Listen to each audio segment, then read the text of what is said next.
हाँ जी, तो स्टार्ट करते हैं। देखिए, एक क्वेश्चन लेते हैं। कल जहाँ छोड़ा था डायरेक्शन सेंस के क्वेश्चन को, वहीं से स्टार्ट करते हैं। देखिए, नोट करिए आप लोग।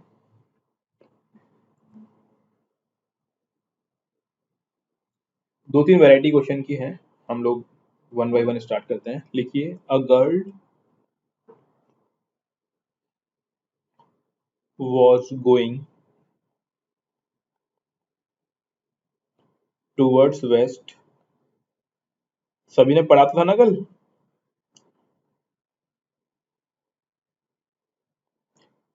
Towards west, then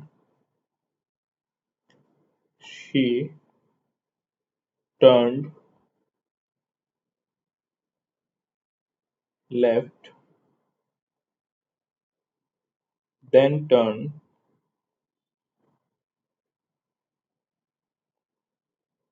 90 degree in clockwise direction.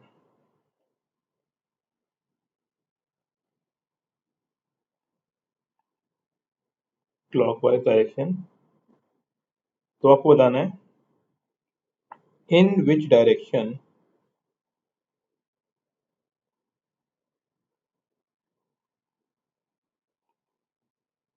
was she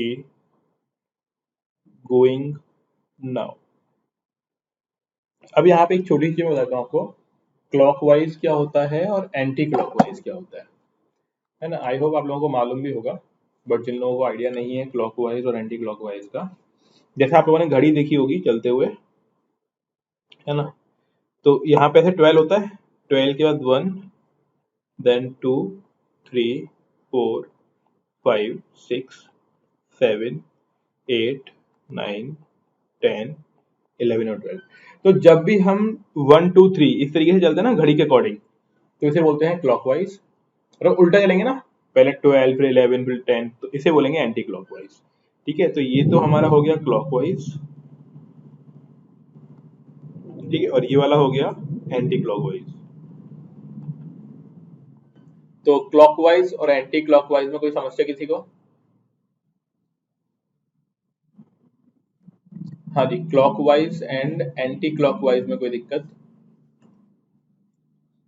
no sir. समझ में आ गया ना। घड़ी के अकॉर्डिंग जैसे घड़ी चलती है, जो हमारी एनालॉग घड़ी होती है, तो उसे हम लोग क्लॉकवाइज बोलेंगे, और अगर उसके उल्टा चलती है तो हम उसे बोलेंगे एंटी क्लॉकवाइज। अब क्वेश्चन में आइए, बोल रहा है कि एक गर्ल है। सॉल्यूशन पार्ट देखिए, जैसे क्वेश्चन में दिया हुआ ना वैसे वैसे आपको ड्रॉ कर लेना है। सॉल्यूशन देखिए कि बोल रहा है a girl was going toward west. तो हमने मान लो कोई भी एक पॉइंट मान लिया, ठीक है। क्या बोल रहा है, वेस्ट की तरफ जा रही है, तो इधर से इधर हो गया। और अभी जब स्टार्टिंग में है ना, तो आप ये बना भी लो साइड में, जैसे आपको आइडिया लगे कि नॉर्थ, साउथ, वेस्ट और ईस्ट, है ना। जब तक आप थोड़ा कंफर्टेबल नहीं हो जाते उन चीजों के लिए, तब तक। बाद में तो आप बिना उसके ही बना सकते हो, है ना। तो जैसे कि स्टार्टिंग पॉइंट हमने डॉट मान लिया, इसके बाद ये कहाँ गई, वेस्टवर्ड डायरेक्शन में। फिर क्या बोल रहा है, then she turn left. Left किधर होगा, इधर होगा डाउनवर्ड, ठीक है। Turn left, then turn 90 degree in clockwise direction. अब आप देखो, क्लॉकवाइज डायरेक्शन में 90 डिग्री मुड़ना है, ठीक है। तो क्लॉकवाइज हम समझते हैं इस तरीके से होगा क्लॉकवाइज, तो 90 डिग्री किधर होगा, इधर होगा। बात समझ में आई? हाँ जी, क्लॉकवाइज डायरेक्शन ये होगा, ये है अपना क्लॉकवाइज, ठीक है। ये जो मैंने अभी बनाया नीचे, तो इधर की तरफ होंगे। मान लो यहाँ से ए पॉइंट से बी, बी से सी और सी से डी। इतना क्लियर हुआ? Yes sir. अब देखो यहाँ पे क्या बोल रहा है, वो बोल रहा है in which direction she is going now. अब यहाँ पे ध्यान देने वाली बात यह है कि वो स्टार्टिंग पोजीशन से नहीं पूछ रहा आपसे कि कौन सी डायरेक्शन होगी उसकी। वो क्या पूछ रहा है कि सिर्फ ये बताइए अभी कौन सी डायरेक्शन में वो जा रही है। तो अब यहाँ पे देखो, ये डायरेक्शन कौन सी होती है, इधर की तरफ, वेस्ट। वेरी गुड, ठीक है ना।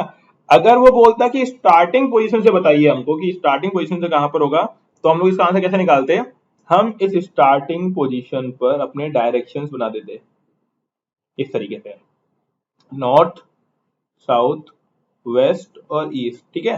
और हम कनेक्ट करते एंडिंग पॉइंट को, और जब हम लोग एंडिंग पॉइंट को कनेक्ट करते तो इस तरीके से बीच में लाइन आती, तो इसे हम लोग क्या बोलते हैं, कौन सी डायरेक्शन होती है स्टार्टिंग पॉइंट से, ये होती है हमारी south south west. Very good, south west, ठीक है। तो ये आपको ध्यान रखना है कि पूछा क्या है उसने। हाँ वेरी गुड, साउथ वेस्ट। तो आपको क्या ध्यान रखना है यहाँ पे कि उसने स्टार्टिंग पोजीशन से बोला है या फिर नॉर्मली पूछ रहा है कि कौन सी डायरेक्शन में वो मूव कर रही है। तो ध्यान दीजिए यहाँ पे, स्टार्टिंग से अगर पूछता तो आंसर होता हमारा साउथ वेस्ट, और अभी जो पूछा हुआ है वो सिर्फ ये पूछा हुआ है कि किस डायरेक्शन में वो मूव कर रही है, तो आंसर क्या आ जाएगा हमारा, वेस्ट। समझ में आया? हाँ जी, इसमें किसी को भी कोई दिक्कत नो सर। नहीं है? ठीक है, चलिए एक क्वेश्चन लिखिए आप लोग, नोट कर लिया ना ये? जी सर। ठीक है, अगला देखिए। हाँ सर। ओके फाइन, तो एक क्वेश्चन लिखिए,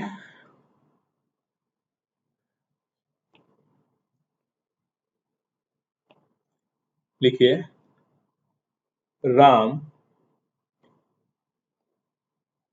walks 2 kilometer northward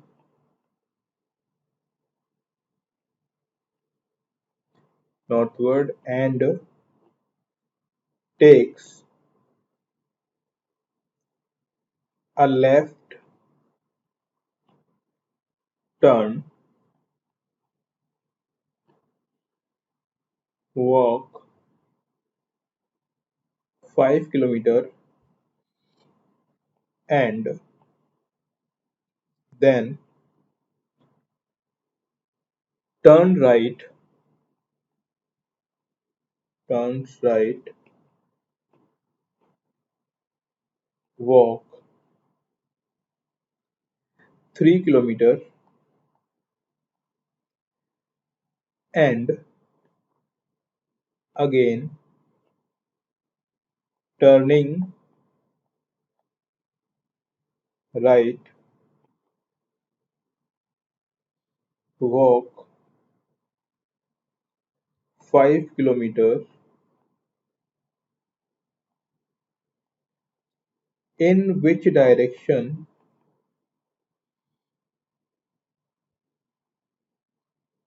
in which direction is he now from the starting point, from the starting point and find distance between starting and end point। Solve करिए आप लोग एक बार। हाँ जी, ट्राई करिए।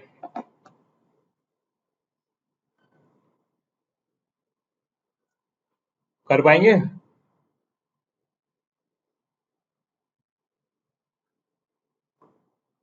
Try करिए। देखो आपको हर टॉपिक के कम से कम 100 क्वेश्चन तो करना ही है ना? बिना 100 क्वेश्चन करे काम नहीं चलेगा।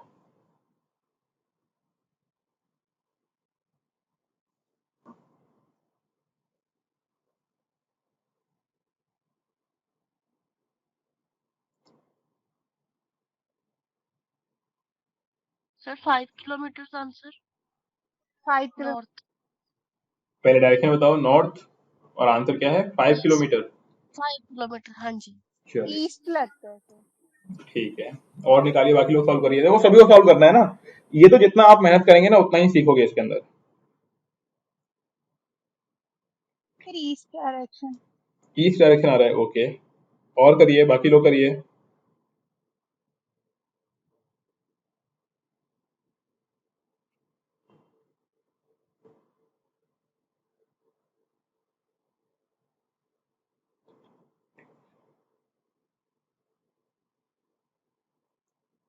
हाँ जी, करो करो।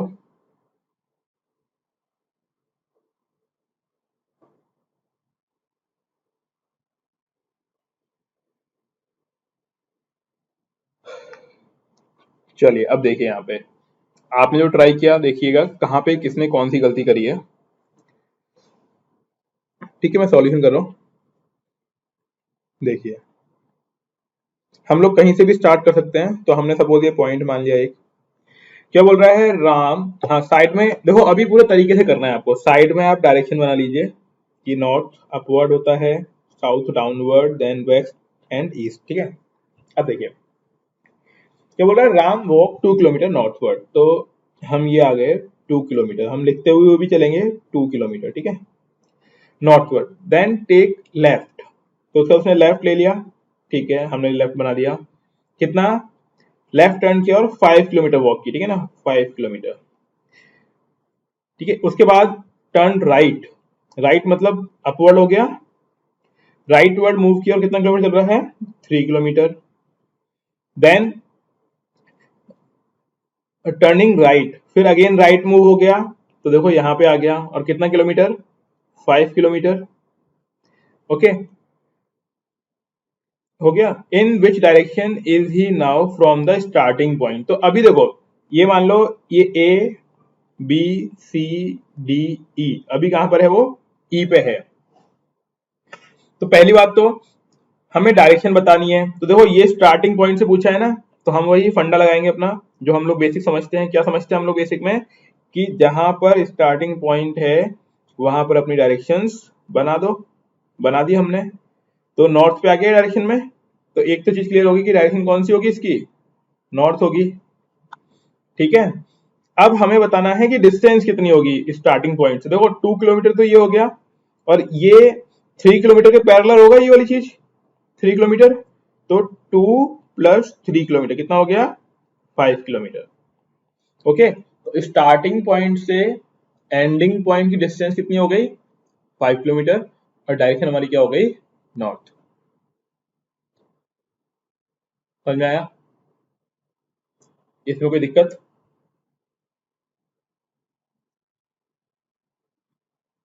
हाँ जी, क्लियर है। Yes sir. ठीक है, तो इस तरीके से क्वेश्चन होते हैं। अब इसके आप क्वेश्चन करिएगा उस बुक से, है ना। मोस्टली इसी तरीके से सॉल्व हो जाएंगे आपके। आपको बस ये पता लगाना है कि भाई नॉर्थ में है साउथ में है स्टार्टिंग से एंडिंग पॉइंट, और क्लॉकवाइज एंटी क्लॉकवाइज का ध्यान रखना है कि जब उसने टर्न किया तो क्लॉकवाइज टर्न किया है एंटी क्लॉकवाइज टर्न किया।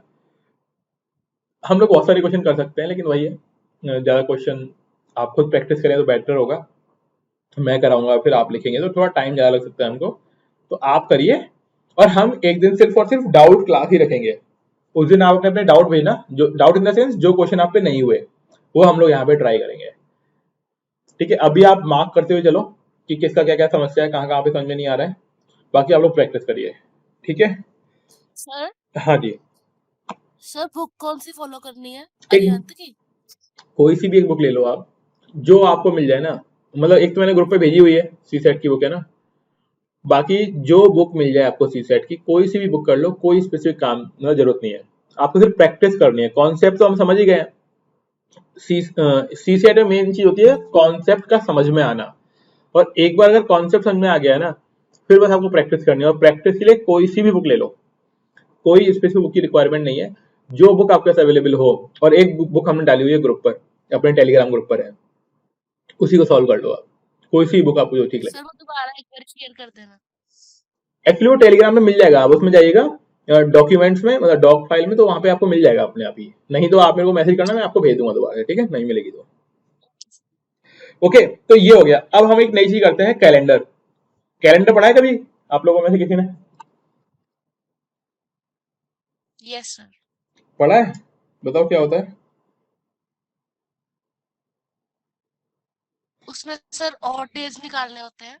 और डेज निकालने होते हैं, ओके ठीक है। हाँ, मोर और लेस सही बता रहे हो आप। ठीक है, तो देखते हैं हम लोग। न्यू टॉपिक है कैलेंडर। ठीक है, टॉपिक का नेम क्या है कैलेंडर।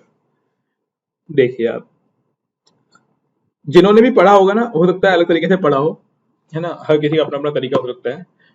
और जिन्होंने बिल्कुल नहीं पढ़ा ना, उनके लिए बहुत अच्छी बात है, क्योंकि वो सिर्फ मेरा ही तरीका सीखेंगे। जिन्होंने पढ़ लिया होगा उनको थोड़ा सा चैलेंज आएगा कि पता नहीं किस तरीके से उन्होंने सीखा है ना। हम लोग अभी यहाँ पे अलग तरीके से सीखेंगे। तो कैलेंडर, तो इसके बाद से क्या करोगे ना, आज से आप ये चीज सीख जाओगे, किसी का भी जन्मदिन या फिर कोई भी डेट का डे निकालना सीख जाओगे आप, कि कोई भी इंसान कब पैदा हुआ वो दिन पता लगाना। और अगर आपको किसी का लगाना हो पता तो फटाफट आप कर सकते हो चुटकियों में। पहली बार देखने में थोड़ा डिफिकल्ट लग सकता है आपको, लेकिन इसको आप बस 10-12 बार करिएगा, आपको बहुत आसान लगेगा ये। ठीक है, तो पहले बात कर लेते हैं भाई कैलेंडर क्या होता है। तो 2-3 छोटी मोटी बातें कि देखो, कैलेंडर वही कैलेंडर है जो हम लोग देखते हैं, जिसमें हम लोग डेट देखते हैं। क्या शुरुआत से यही कैलेंडर फॉलो हो रहा था? तो नहीं, है ना, अलग अलग टाइम में अलग अलग कैलेंडर फॉलो हुए हैं। अभी हम जो कैलेंडर यूज कर रहे हैं उसे बोलते हैं ग्रीगोरियन कैलेंडर। क्या बोलते हैं इसको? ग्रीगोरियन कैलेंडर। इसके अलावा और भी बहुत सारे कैलेंडर होते हैं, जैसे आपने हिजरी कैलेंडर देखा होगा मुस्लिम्स के लिए, विक्रम संवत के नाम से, संवत विक्रम जो वाला है वो हिंदू के लिए था। ठीक है, ऐसे जूलियन कैलेंडर भी था एक, ठीक है, जो रशिया में यूज होता था। इसके अलावा भी और भी कई सारे कैलेंडर्स हैं जो फॉलो होते हैं। अभी हम जो यूज कर रहे हैं वो है ग्रीगोरियन कैलेंडर, और जिसमें आपको मालूम ही है डेज मोस्टली 20, मतलब एक तो फरवरी को मान ही लो आप 20-29 का, उसके अलावा 30 या 31 मंथ में डे होते हैं, और 7 डे होते हैं, उनके नाम आपको मालूम ही होंगे, संडे, मंडे, ट्यूसडे वगैरह सब कुछ, है ना। तो यहाँ में कुछ चीजें लिख देता हूँ।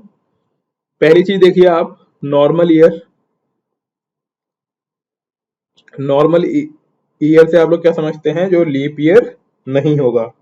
नॉर्मल ईयर मतलब जो लीप ईयर नहीं होगा।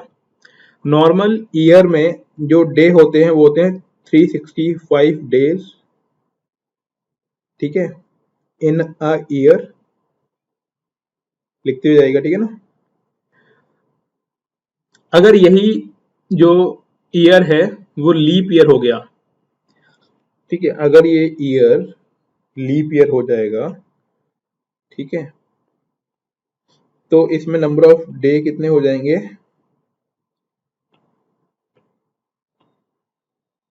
366 डेज हो जाएंगे, ठीक है, इन अ ईयर। और ये 366 क्यों हो पाया? क्योंकि यहाँ पे फेब 28 डेज का था, क्या, फेब, ठीक है, फरवरी, और यहाँ पे 29 डेज की फेब हो जाती है। और ये फेब के मंथ में ही 29 एक डे क्यों ऐड किया गया? ये ग्रीक लोगों ने डिसाइड किया, ठीक है, उनका अपना सिस्टम था, सन का साइकिल, उसके अकॉर्डिंग उन्होंने डिसाइड किया कि भाई फरवरी के मंथ में हम लोग ऐड करेंगे। इसकी मुझे पूरी थ्योरी है, किसी दिन हम लोग आराम से बातें कर रहे होंगे ना तो आपको सिखाएंगे, मतलब बता देंगे पूरी की पूरी कहानी कि किस तरीके से उन्होंने फरवरी के मंथ में ही एक दिन को ऐड किया।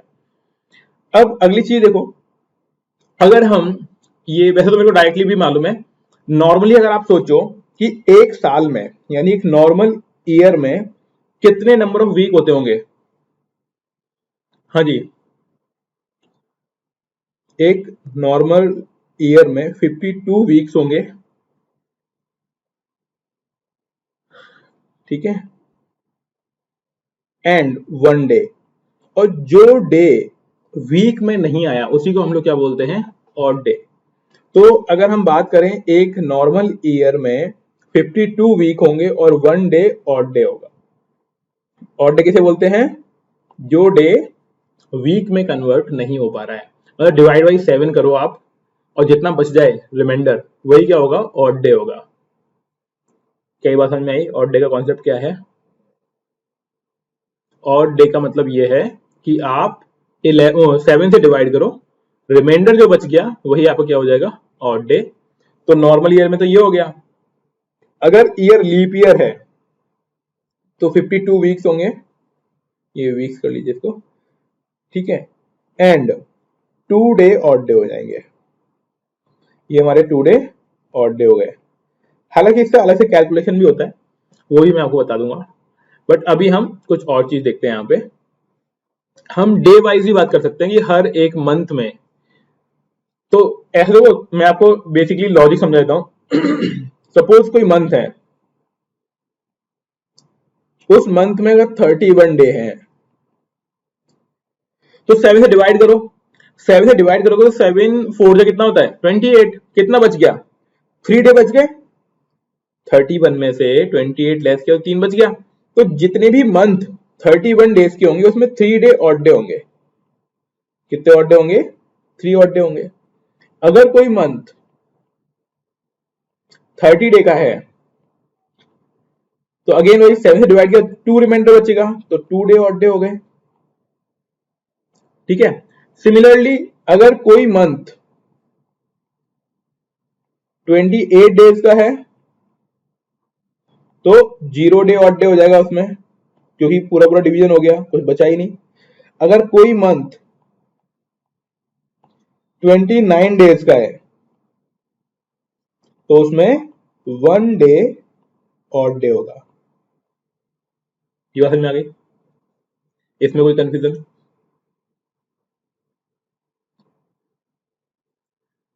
हाँ जी, यहां तक कोई दिक्कत?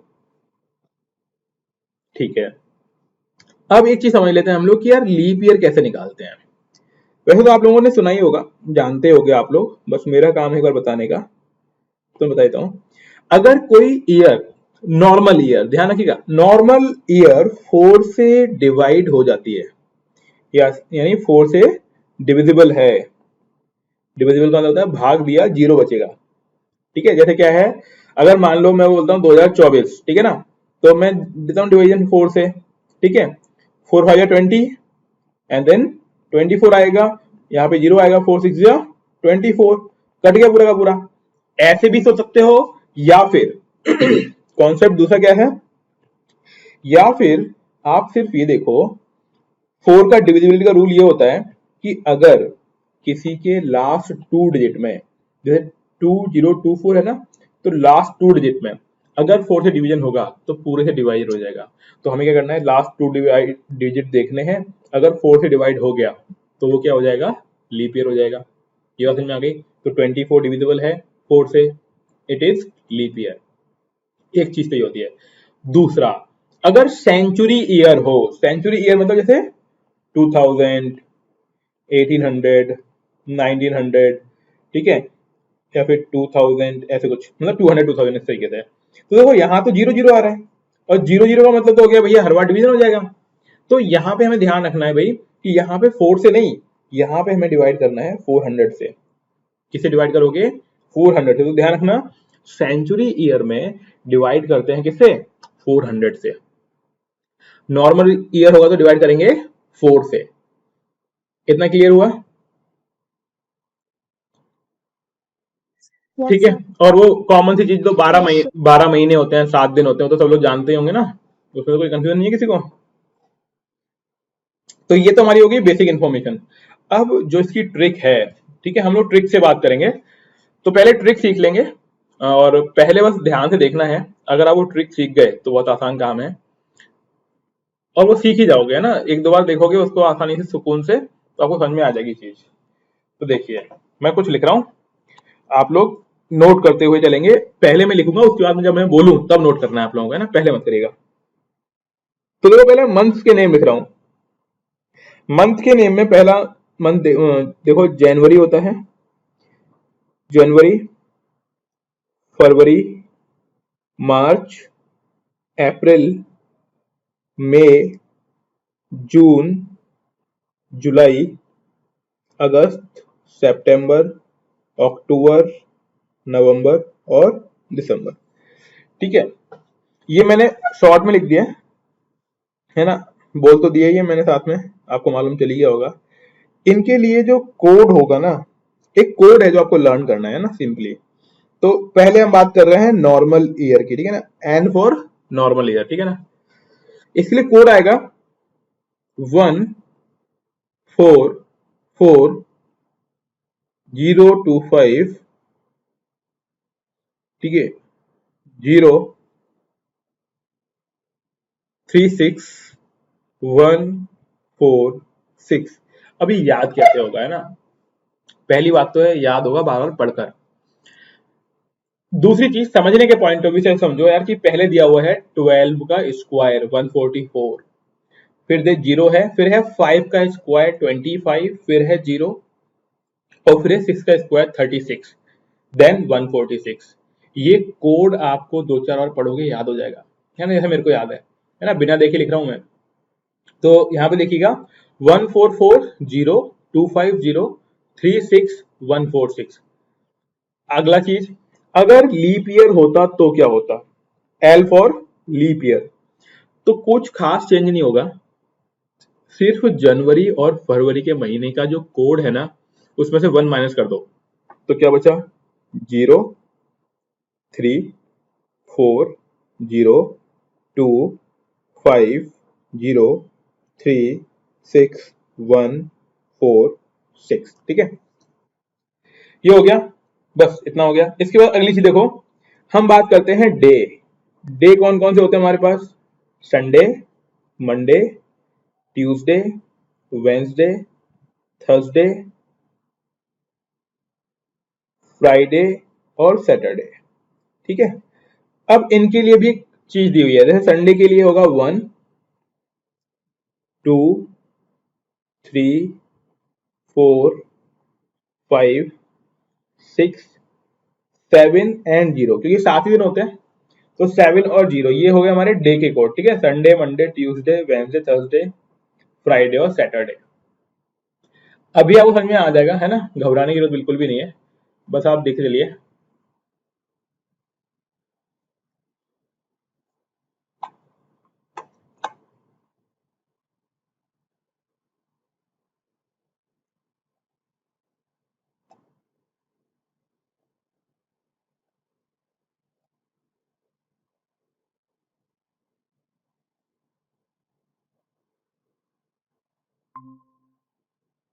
क्या मेरी वॉइस आ रही है अभी?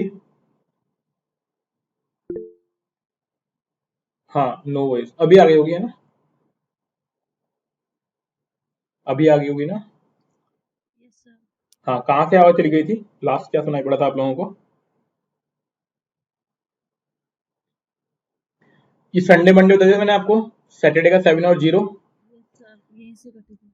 हाँ, तो सैटरडे का 7 और 0 हो गया।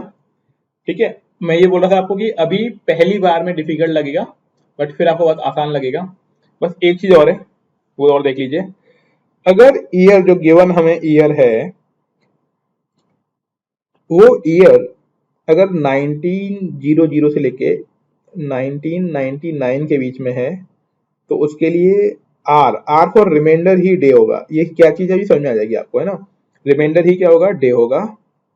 अगर ये नंबर 2000 से लेके 2099 तक है, तो R-1 करना पड़ेगा, वो डे होगा। और अगर ये 1800 से लेके 1899 तक का होगा, तो R+2 करना पड़ेगा हमें। ये क्या चीजें हैं, अब समझ में आपको आ जाएंगी। अभी आपको ये नोट कर लेना है बस। अब जैसा लिख रहा है वैसा लिख लो एक बार फटाफट से, सभी अपनी अपनी कॉपी के अंदर जैसा लिखा हुआ है वैसे आप एक बार नोट कर लीजिए फटाफट से।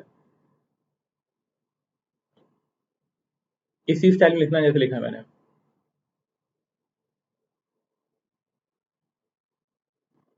हाँ जी, लिख रहे हैं कि लिख चुके हो साथ में ही? लिख लिया यस सर। सर, दिख रहे हैं। हाँ, एक बार लिख लो लिख लो। बस आज आप जादू सीख जाओगे, ये है ना, किसी भी डे का आप मतलब डेट का डे बता पाएंगे आप।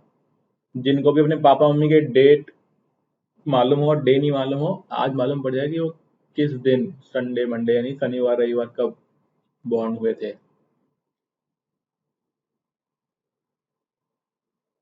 आप लोगों को अपना मालूम है किस दिन बॉर्न हुए हैं, सभी लोगों को?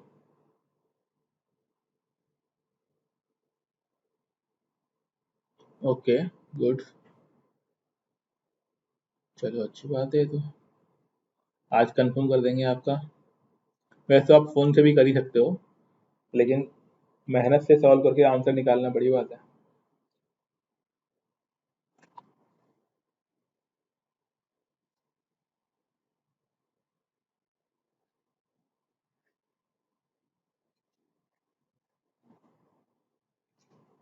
जैसे बताया बताइएगा ना।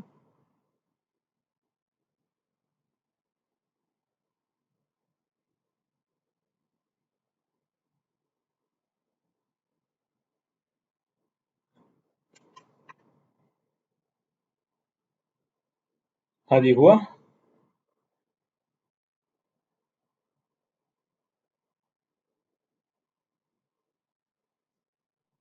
यस सर हो गया।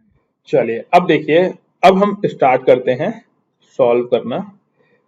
तो सबसे पहले हम लोग क्रॉस चेक करते हैं कि भाई ये जो कहानी बताई है क्या काम आती है वो। तो यहाँ पे देखिए एग्जाम्पल 1।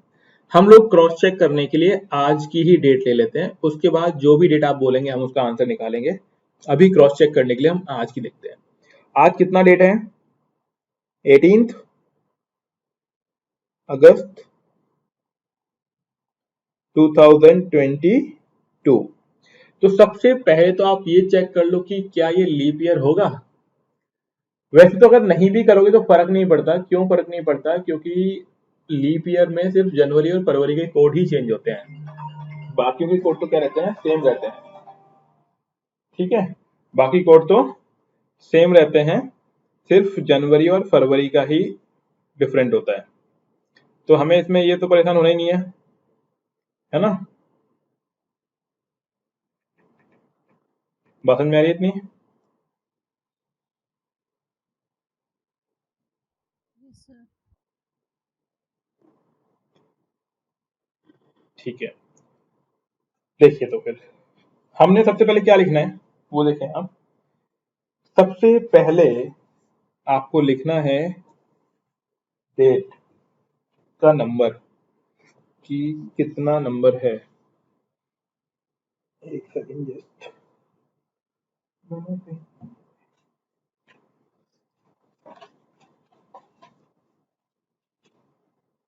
हाँ, देखिए यहाँ पे सबसे पहले आपको क्या लिखना है? डेट। डेट मतलब 18 लिख दिया। फिर लिखना है मंथ का कोड।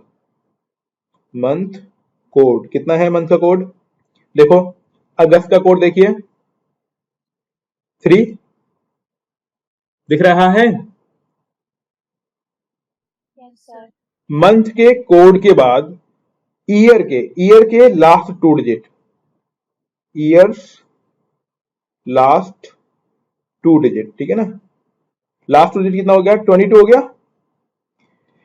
और उसके बाद ईयर के जो लास्ट 2 डिजिट है ना उनको डिवाइड बाई 4 करना है। तो ईयर्स, मैं शॉर्ट में लिख रहा हूं, लास्ट 2 डिजिट को क्या करेंगे?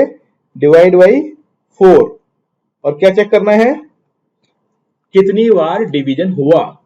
फॉर एग्जाम्पल 22 लिखा हुआ है, 22 में 4 से डिवाइड किया, 4 5 या 20, बस। पॉइंट में नहीं लिखना हमको, है ना, फुल लिखना है। कितना आ गया? 5 आ गया। यहां तक क्लियर? अब इनको ऐड कर लो आप। किस किस को ऐड करना है? 18 प्लस 3 प्लस 22 प्लस 5 कितना हो गया? देखो 5 plus 2 7, 7 plus 3 10 plus 8 18, 1 carry, 2 plus 1 3 and 4 कितना आ गया हमारे पास? 48। यहां तो कोई दिक्कत?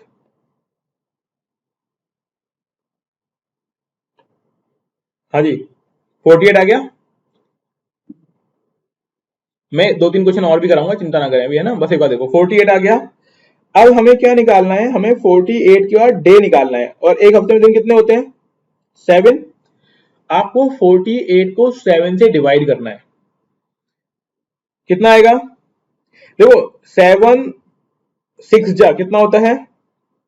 42। लेस किया, कितना बचा? 6। कितना आ रहा है हमारा? 6। हमें डे निकालने के लिए सिर्फ, जैसे मैंने यहां लिखा था ना, आर। आर मतलब रिमाइंडर। हमें सिर्फ रिमाइंडर देखना था, शेषफल। शेषफल कितना बच रहा है? 6। बस हमें शेषफल देखना है, भागफल हमें नहीं देखना है। अब एक बार ये देखो कि यार ये ईयर कौन सी लाइन में आ रहा है। ये ईयर है 2022। तो एक बार चेक करो ये लाइन कौन सी पड़ेगी।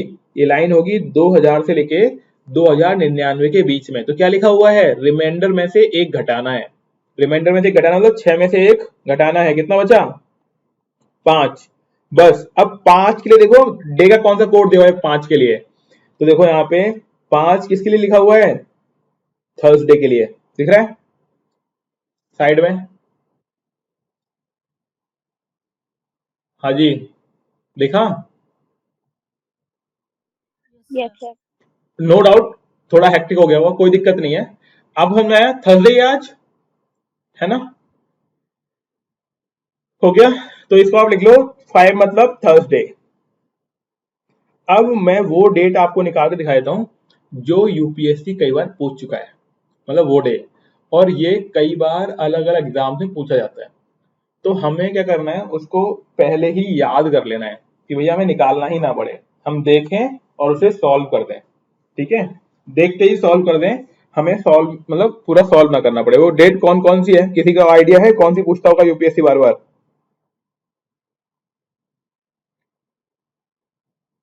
हाँ जी, any idea? 15 August 1947. Very good, किसने बताया ये? वेरी गुड, करेक्ट है ना। क्यों पूछता है तो आप समझ ही गए होंगे, क्योंकि भाई दो डेट पूछता है, एक 26 जनवरी पूछता है 1950 और एक पूछता है 15 अगस्त। तो देखो हम लोग वन बाय वन दोनों सॉल्व कर लेते हैं। पहले हम लोग निकालते हैं, मैं ऊपर लिख रहा हूं यहाँ पे 15 अगस्त 1947, ठीक है ना। देखिएगा आप लोग, जिन लोगों को भी कंफ्यूजन लगा अब दोबारा देखिएगा, इजी लगेगा इस बार। सबसे पहले हम लोग लिखते हैं डेट, डेट यानी 15, ठीक है। फिर लिखते हैं मंथ का कोड, तो अगस्त के लिए मंथ का कोड क्या है, अगस्त के लिए मंथ का कोड कितना है 3। फिर हम लोग लिखते हैं ईयर के लास्ट 2 डिजिट, कितना हो गया 47। ईयर के लास्ट 2 डिजिट कितने हैं 47। उसके बाद हम लिखते हैं कि 4 से डिवाइड करने पर फुल डिवीजन कितनी टाइम जाएगा, तो 11 4 44 होता है, तो कितनी टाइम्स गया होगा 11 टाइम्स। क्या बात समझ में आई? देखो मैं साइड में लिख नहीं रहा हूँ, डायरेक्टली नंबर लिख रहा हूँ, आप समझ पा रहे हैं मेरी बात? हाँ जी समझ पा रहे हैं, Yes, sir. ठीक है। तो हमने कुछ नहीं किया, लास्ट 2 डिजिट लिखी, फिर 4 से डिवीजन किया, कितनी बार डिवीजन गया यानी भागफल लिखा, पॉइंटों में नहीं लिखना हमको, फुल लिखना है। अब इसको जोड़ लो, तो 7 + 3 10 + 5 15 + 1 16 6 1 कैरी यहां लिखा, 1 + 1 2 2 + 4 6 + 1 7 हो गया 76। हमने क्या किया 76 को डिवाइड कर दिया 70 से, तो 10 1 टाइम जाएगा तो 7 आ जाएगा, ठीक है। और फिर 6 बचेगा, डिवीजन का टूट जाएगा, तो यानी 6 ही अपना क्या बच गया, रिमाइंडर बच गया, है ना, ये समझ रहे हो क्या आप? 6 ही रिमाइंडर बच गया अपना। अब आप देखो यार ये लाइन कौन सी है, ये लाइन है 1947 की, मतलब 1900 से लेके 1999, इसमें क्या होता है रिमाइंडर ही क्या होता है हमारा डे होता है। तो अब देखो 6 नंबर कोड किसका है, डे में चेक करो 6 नंबर कोड किसका है। अगर आप डे में चेक करोगे तो आपको मिलेगा फ्राइडे, क्या मिलेगा आपको, Friday. Got it? It means 15 अगस्त 1947 को क्या था, फ्राइडे था। आप क्रॉस चेक भी कर सकते हो, अपने अपने कैलेंडर में जाके चेक कर लीजिए, 15 अगस्त 1947 को क्या था, फ्राइडे था। समझ में आया?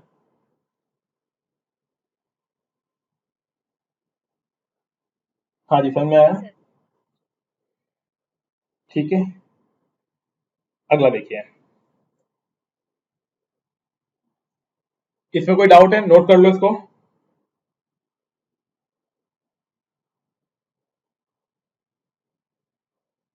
देखिए अभी एक और क्वेश्चन ले लेते हैं 26 जनवरी का, ठीक है, देखें इसमें,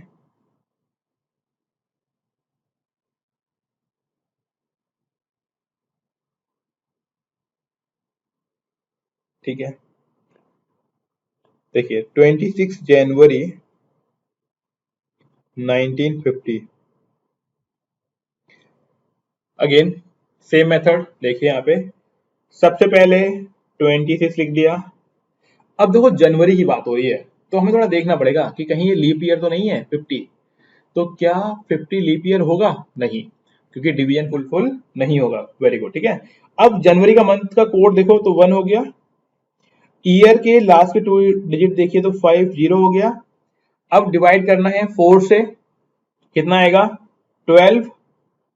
50 को 4 से डिवाइड करेंगे कितना आएगा? 12, ठीक है। हमने डेट लिख दी, हमने मंथ का कोड लिख दिया, ईयर के लास्ट के 2 डिजिट लिख लिए, डिवाइड बाई 4 कर लिया, ठीक है। ऐड करिए, 6 + 3 9 हो गया, एंड 5 + 3 8 हो गया। क्या आ गया हमारे पास? 89। 89 को डिवाइड कैसे करना है? 7 से, तो 7 × 7 19, 7 × 2 = 14, रिमाइंडर 5, रिमाइंडर कितना बच गया? 5। और अब ये ईयर देखो कौन से रेंज में आ रहा है, ये रेंज है 1900 से लेके 1999। तो 5 कोड किसका होगा? 5 कोड हो जाएगा हमारा थर्सडे का, मतलब 26 जनवरी 1950 को क्या था? थर्सडे। आप क्रॉस चेक कर सकते हैं, 26 जनवरी 1950 को क्या था? थर्सडे। समझ में आया? Yes, Yes, sir. sir. अब आप कोई सा भी क्वेश्चन, ये दोनों तो याद कर लेने हैं आपको, ठीक है ना। 26 जनवरी 1950 को थर्सडे और 15 अगस्त 1947 को फ्राइडे, है ना। ये दोनों चीज आपको याद कर लेनी है। अब आप कोई सी भी डेट बताइए, हम उस डेट का डे निकाल देंगे। किसी की कोई तमन्ना हो तो पूछ सकते हैं आप लोग, है ना। किसी की डेट का डे पता लगाना हो, वैसे तो गूगल भी है, लेकिन तब भी मेहनत वाला काम। बताएं, कुछ निकालना है किसी का?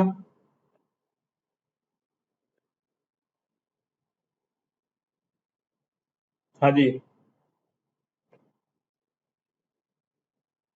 अरे कोई डेट नहीं, हाँ आ गया क्या? ओके, ठीक है। चलिए देखते हैं। हमारे पास एक आई है 26 दिसंबर। हाँ, मैं एक बार देख लेता हूँ। 26 दिसंबर 1996, ठीक है। 26 दिसंबर 1996, ठीक है। देखिए अब इनका सबसे पहले क्या करना था हमको?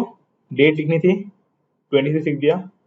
फिर दिसंबर, तो दिसंबर में कोड देखो 6, देन ईयर के लास्ट 2 डिजिट 96, 25 है। ओके, मतलब ये तो क्रिसमस डे है। चलिए 25 ले लेते हैं। 25, ये तो मतलब बहुत ही लकी दिन है। अटल बिहारी वाजपेयी जी इस दिन पैदा हुए थे। इस दिन कौन सा डे मनाते हैं हम लोग?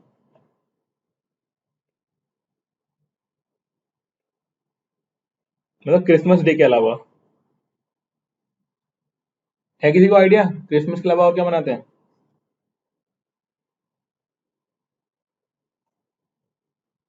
कोई दिक्कत नहीं, देखो अभी है। देखिए यहाँ पे सबसे पहले हमने क्या लिखा? 25 डे, डेट लिख दी, देन दिसंबर का कोड 6, देन 96। अब डिवाइड बाई 4 करो, कितना आएगा? 4 × 2 = 8 एंड 4 × 4 = 16, हो गया। अब इसको ऐड कर लीजिए, 6 × 4 = 10, प्लस 6 16, प्लस 5 21, 2 कैरी, 2 + 2 4, 4 + 9 13, प्लस 2 15, ठीक है ना। 151, इतना ही आएगा ऐड करने पर। अब क्या करना है हमें? 151 को 7 से डिवाइड करना है। 7 × 2 = 14, 1 and 1, 7 × 7, देन 4, क्या बच गया हमारा? रिमाइंडर 4। अब हमें एक बार चेक करना है कि ईयर कौन से रेंज में आता है।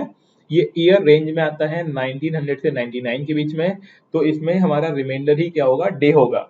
और 4 किसके लिए आएगा? मंथ के लिए, वेंसडे, यानी बुधवार, है ना। तो ये हो गया हमारा वेंसडे। तो जो भी ये डेट है, उस दिन डे कौन सा रहा होगा? वेंसडे रहा होगा। समझ में आ गया? Yes, sir. हाँ जी, और कोई डे पता लगाना है तो बताइए। देखो ये प्रैक्टिस करनी है आपको, 50-60 क्वेश्चन कर लो इसके। इतना आसान लगने लगेगा ना, ये आपको चुटकियों में सॉल्व हो जाएगा ये, कि भाई बहुत आसान चीज है। ये सब कुछ लिखना नहीं पड़ेगा, इतना जो लिख के दिखा रहा हूँ मैं आपको, ये समझाना है आपको, इसलिए हम पूरी कहानी बता रहे हैं। लेकिन शॉर्टकट भी हो जाता है ये बिल्कुल। और कई लोग होते हैं ना, ये बोलते हैं कि बच्चा बताओ तुम्हारा जन्म कब हुआ था, तो आप डेट बताते हो, वो तुरंत डे बताया जाए ना, तो वो भगवान नहीं है, उसने ये मेथड सीखा हुआ है ना। कई होते हैं ऐसे, आते हैं बाबा जी, बोलते हैं कि बच्चा बताओ, हम बताते हैं तुम किस दिन पैदा हुए थे, तो वो बस यही कर रहे हैं। और कोई पूछे, और कोई डेट जिसका डे पता लगाना हो?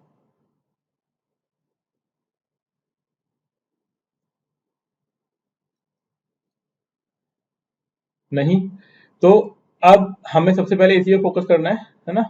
हमें क्या करना है, अलग अलग डेट्स लिख लिख कर उनको सॉल्व करना है और क्रॉस चेक करना है कि हमारा आंसर सही आ रहा है या नहीं आ रहा है। ठीक है, अब इसमें दो तीन चीजें और समझ लीजिए।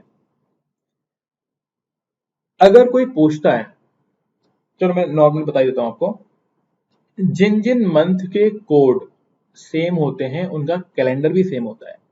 स्टेटमेंट क्या लिखना है आपको, ये स्टेटमेंट लिख लो, जिन मंथ्स के कोड सेम है उनका कैलेंडर भी सेम होगा। मतलब क्या होता है इस चीज का, फॉर एग्जाम्पल सितंबर का कोड 6 है और दिसंबर का कोड भी 6 है। फॉर एग्जाम्पल सितंबर का कोड 6 है, दिसंबर का कोड भी 6 है। इसका मतलब यह है कि किसी साल में, किसी भी साल में, मतलब अगर मान लो कि 15 दिसंबर को संडे था ना, तो 16 दिसंबर को भी क्या होगा, सॉरी 15 सितंबर को संडे, तो 15 दिसंबर को भी संडे ही होगा। अगर 20 सितंबर को सैटरडे है, तो 20 दिसंबर को भी सैटरडे होगा। इसे बोलते हैं कैलेंडर का सेम होना। तो जिन जिन मंथ के कोड सेम हैं उनके कैलेंडर आपस में सिमिलर होंगे। मतलब कहने वाली बात ये हो गई, सितंबर और दिसंबर का सेम होगा, ठीक है, फरवरी मार्च और नवंबर। अब इसमें 29 और 30 वाला काउंट मत करना, नॉर्मल डे जितने डे कॉमन होंगे ना उनके डे, ठीक है, वो कोड सिमिलर होंगे। ऐसे ही जिनका 00 आ रहा है ना, उनका 00 वालों का सेम होगा, ठीक है, अप्रैल एंड जुलाई का। बात समझ में आ गई? जिन मंथ के कोड सेम, उन मंथ के कैलेंडर भी क्या होंगे, सेम होंगे। ये बात याद रहेगी आप लोगों को। Yes, sir. अब इसमें एक चीज और आती है, हालांकि वो चीज मैं आपको आज नहीं बताऊंगा। वो चीज ये है कि कोई भी ईयर का कैलेंडर, पूरे ईयर का कैलेंडर कितने ईयर्स के बाद रिपीट होता है। मतलब पूरा ईयर ही सेम सेम हो जाएंगे, मतलब पूरे ईयर के हर डे सिमिलर हो जाएंगे। वो हम लोग कल करेंगे। अभी हम एक चीज और समझते हैं यहाँ पे, कि जिनके कोड सेम उनका कैलेंडर सेम। और कभी कभी क्या होता है ना, आपसे ये बोल देता है कि भैया, क्वेश्चन देखो इस तरीके से पूछ लेता है कि मान लीजिए बोल रहा है कि 30 जून को मंडे है। मैं रैंडम बोल रहा हूँ, ठीक है ना, जरूरी नहीं कि बस तो मैं ईयर बता नहीं रहा था इसलिए रैंडम ही हो गया। 30 जून को मंडे है, तो बताइए 28 जुलाई को कौन सा डे होगा। अब ये बहुत छोटा सा क्वेश्चन है ना, अब इसके लिए हमें इतनी मेहनत नहीं करनी। हमें इसमें क्या कर लेना है, सीधे दिन दिन फाइंड कर लेने हैं कि भैया दिन कितने होते हैं। तो पहले देखो जून में कितना है, 31 का है, 30 का है जून। तो वो आपने उंगलियों पे काउंट करना सीखा होगा, 30 या 31 है ना। तो वही कर लो, जनवरी, फरवरी, मार्च, अप्रैल, मई, जून। जून में कितने दिन होंगे, 30 या 31? 30 होंगे। यानी देखो कहने वाली बात यह है कि यार देखो 30 जून को अपने आप में क्या है, मंडे है। और हम ये तो जानते हैं, देखो 7 दिन के बाद, हर 7 दिन के बाद अपने आप को डे रिपीट करता है ना। जो 7 दिन होते हैं, तो 7वें दिन के बाद रिपीट करेगा अपने आप को। तो 30 जून से लेके 28 जुलाई तक दिन कितने होंगे, 28 ही होंगे। दिन कितने होंगे, 30 जून से लेके 28 जुलाई तक दिन कितने होंगे, समझ रहे हो ना, सेम ईयर। 28 ही जून क्या जुलाई आता है, ठीक है। तो बस हमको क्या करना है, डे लिख लेना है, कितने डे हैं, हाँ 28 ही होंगे। बस अब 28 में करना है 7 से डिवाइड कर लेना है। अगर ये डिवीजन पूरा पूरा हो गया तो भैया जो डे दिया हुआ है वही होगा, यानी 28 जुलाई को भी क्या मिलेगा आपको, मंडे ही मिलेगा, ठीक है। पहली चीज तो ये। अगर मान लो जीरो नहीं आता रिमाइंडर में, है ना, रिमाइंडर में जीरो नहीं आता, यानी डिवीजन पूरा नहीं होता, है ना। जब पूरा नहीं होता है, मान लो कुछ रिमाइंडर बच जाता हमारा, सपोज हम मान लेते हैं कि भैया 24 आता और हमारा रिमाइंडर बचता 4। तो कुछ नहीं करना भाई, मंडे लिख लो, मंडे का देखो, मंडे का अगला चौथा दिन देख लो, मंडे के बाद क्या होगा, ट्यूसडे, वेंसडे, थर्सडे, फ्राइडे। तो फ्राइडे होता है उस दिन, क्योंकि मंडे से चौथा दिन देख लेना है अपन को, मतलब चौथा दिन, सॉरी थर्सडे हो गया है ना, फ्राइडे भी नहीं, थर्सडे। मंडे से हमें चौथा दिन देखना था, तो हमारा आंसर क्या आता, थर्सडे। ये बात समझ में आई Yes, sir. है ना। जितना प्लस हो रहा है उतना ही दिन देख लो आप बस, मंडे के बाद जितना रिमाइंडर बच रहा है उतना आगे बढ़ जाओ। तो इसीलिए ऐसे क्वेश्चन बहुत सीधे सिंपल क्वेश्चन होते हैं, जिनमें 20 दिन, 30 दिन, 40 दिन, 50 दिन इनका डिफरेंस होता है। तो कुछ नहीं करना है, डे निकाल लिए, डे को डिवाइड किया 7 से, जितना रिमाइंडर बच रहा है तो सेम डे रिपीट होगा, उसके बाद बस उतने ही दिन जोड़ दो आप। 3 दिन आते हैं, 4 दिन आते हैं, 5 दिन आते हैं, जितने भी दिन आते हैं उतना प्लस कर दो आप, बस इतना से करना, तो हमें मालूम पड़ जाएगी उस दिन कौन सा डे होगा। बात समझ में आई? Yes, sir. हाँ जी सर। ठीक है, लीप ईयर समझ गए होगे आप। लीप ईयर कौन सा, जिसमें 4 से डिवीजन हो जाए। सेंचुरी ईयर वो जिसमें 400 से डिवीजन हो जाए। तो हम पता लगा लेंगे भैया कि ये क्या था, सेंचुरी ईयर है, लीप ईयर है, नॉर्मल ईयर है। 52 डे वीक होते हैं, और डे आपको मालूम पड़ गया है ना, कोड याद कर लिया आपने, और ये हमारा मेथड है, इससे आप बार बार ट्राई करिएगा, और ये सबसे बेस्ट मेथड है। दूसरा मेथड है ऑड डे निकाल कर करना, वो थोड़ा मेरे को लगता है बहुत लेंदी टाइप की चीज है। इससे आप करो है ना, 20-30 क्वेश्चन कर लोगे ना, 50 क्वेश्चन के आसपास, तो आपको एक कोड वोड याद हो जाएगा, और फिर चुटकियों वाला खेल है पूरा का पूरा, है ना, बहुत आसान है। और इससे कोई भी क्वेश्चन कभी भी गलत नहीं होगा, बेफिक्र रहना बिल्कुल ही। बस आपने अगर मेथड सही अप्लाई किया है तो आपका आंसर बिल्कुल करेक्ट आएगा। ठीक है, और इसके बियॉन्ड जाते नहीं है यूपीएससी वाले, इसके बियॉन्ड नहीं जाते। वो 1800 से लेके आपके 2000 तक के ही पूछेंगे, और मान लो ऊपर नीचे जाते भी हैं, ध्यान देना, अगर मान लो कभी यूपीएससी ऊपर चलाई भी जाए तो बस इतना कॉन्सेप्ट ध्यान रखो, अगर 2000 या फिर 2100 से 2199 के ऊपर जाएंगे ना, ये 2199, ठीक है, तो होता क्या है, हमें ध्यान क्या रखना है यहाँ पे, जब भी हम ऊपर की तरफ जाएंगे ना, ईयर में पॉजिटिव जाएंगे ना, तो ऑड नंबर लेस करना है, पहले 1 लेस किया, फिर 3 लेस किया, इस तरीके से ऑड नंबर। और अगर नीचे आते हैं ना हम लोग, तो यहाँ पे इवन नंबर ऐड कर देना है। क्या करना है, इवन नंबर ऐड कर देना है, बस। वैसे तो कभी जाएगा नहीं इतना ऊपर नीचे, इन 3 तक ही रहेगा वो, लेकिन अगर जाता भी है, ऊपर जाता है 1900 से, तो ऑड नंबर लेस करते चलेंगे, और बिलो जाता है 1900 से तो इवन नंबर ऐड करते हुए चलेंगे। ठीक है, बाकी कभी इतना जाएगा नहीं, और इतना ज्यादा रिसर्च भी नहीं करना है। और अब इसमें ऐसा नहीं है कि ईसवी से पहले ही चले जाओ, आपकी पहली साल से पहला भी क्या रहा होगा, है ना, वो नहीं करना अपन को। इतने 3 के बीच में क्वेश्चन पूछा जाता है, तो इन्हीं की हमको प्रैक्टिस बार बार करनी है। तो आई होप समझ में आ गया होगा आप लोगों को, इसमें कोई दिक्कत। ये मैंने स्क्रीन पे लिखा हुआ है, इसको आप ढंग से लिख लेना, याद कर लेना। इस कैलेंडर में 2 चीजें बची हुई हैं, जो हम लोग अगली क्लास में बात करेंगे। 2 चीजें क्या क्या बची हुई है, पहली चीज तो यही कि ईयर कितने सालों के बाद रिपीट होगी, पहली चीज। और एक होता है फॉल्स डे। फॉल्स डे का मतलब क्या है, वो बोल देगा कि 21 दिसंबर 1940 को मान लो मंडे था, तो बताइए 23 जनवरी 2021 को क्या होगा, है ना, इस तरीके से। तो वो क्वेश्चन, 2 तरह के क्वेश्चन बचते हैं, बाकी वो क्वेश्चन भी होंगे तो इसी मेथड से, लेकिन वो हम अगली क्लास में करेंगे। अभी आपको इसकी क्वेश्चन की प्रैक्टिस करनी है, उस बुक में क्वेश्चन दिए हुए होंगे, उसमें से सिर्फ क्वेश्चन नोट करना, मेथड आपको ये लगाना है। ठीक है, मेथड उसका मत लगाइएगा, कंफ्यूजिंग हो जाएगा, समझ में नहीं आएगा। ये आपको समझ में आ ही गया होगा। इसमें कोई दिक्कत है तो पूछ लो, अभी कहीं पर भी कोई चीज समझ में नहीं आई तो पूछ लो अभी।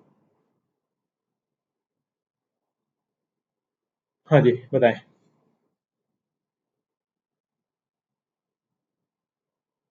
समझ में आ गया है? Yes, sir. ठीक है, तो एक तो ये करेंगे अपन लोग, इसके क्वेश्चन की प्रैक्टिस करेंगे। प्रियंका, समझ में आ रहा है आपको?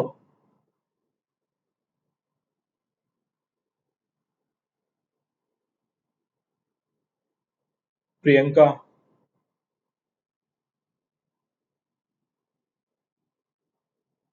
ओके, या तो आवाज जा नहीं रही या फिर आवाज आ नहीं रही। अच्छा, ओके फाइन, ठीक है। मतलब इसकी प्रैक्टिस करना, और आपने वो भेजा नहीं है फोटो मेरे को अभी तक, है ना, कि आपने लिखा भी था कि नहीं लिखा था। लिखाई नहीं छोड़नी है, यही तो मेन खेल है यूपीएससी के अंदर। लिखते रहना है, लिखाई नहीं छोड़नी हम लोगों को, ठीक है। चलिए थैंक यू, मिलते हैं अगली क्लास के अंदर, ठीक है। And happy Janmashtami all of you.